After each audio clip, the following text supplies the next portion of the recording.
2016 সালের প্যানেলে থাকা যোগ্য শিক্ষক শিক্ষিকা শিক্ষাকর্মীদের শপথে সম্মানে বহাল রাখার দাবি জানিয়ে এবং নিয়োগ দুর্নীতিতে জড়িত সকলের দৃষ্টান্তমূলক শাস্তির দাবিতে সংহতি সভা করল এবিটি এর জলপাইগুড়ি জেলা শাখা।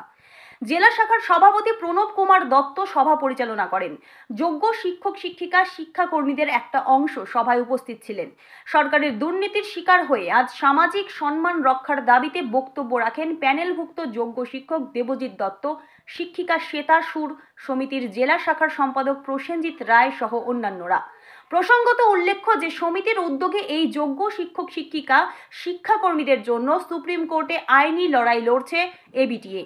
মঙ্গলবার 7 তারিখ সুপ্রিম শুনানিতে সমিতির হয়ে বলবেন স্বনামধন্য আইনজীবী প্রশান্ত ভূষণ।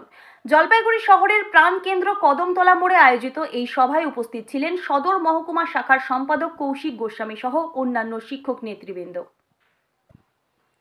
জলপাইগুড়ি থেকে দীপ শুভ্র সান্যালের রিপোর্ট, আমাদের টিভি।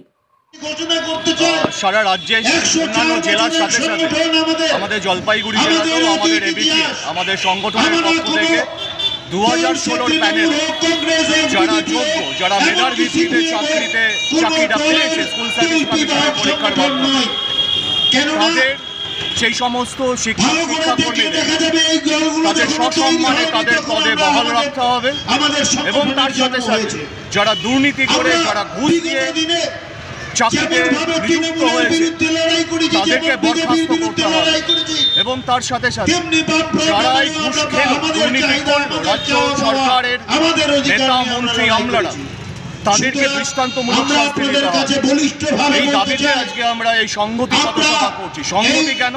আমরা সংহতি জানাতে চাই 2016 প্যানেলে যারা যোগ্যতার সঙ্গে মেধার ভিত্তিতে, যারা শিক্ষকতা ভিত্তিতে নিযুক্ত আছেন, শিক্ষাকর্মীর কাজ করছেন, তাদের পাশে দাঁড়িয়ে আমরা চাই না যে তাদের পেশা, তাদের জীবিকা কোনো ক্ষতিগ্রস্ত।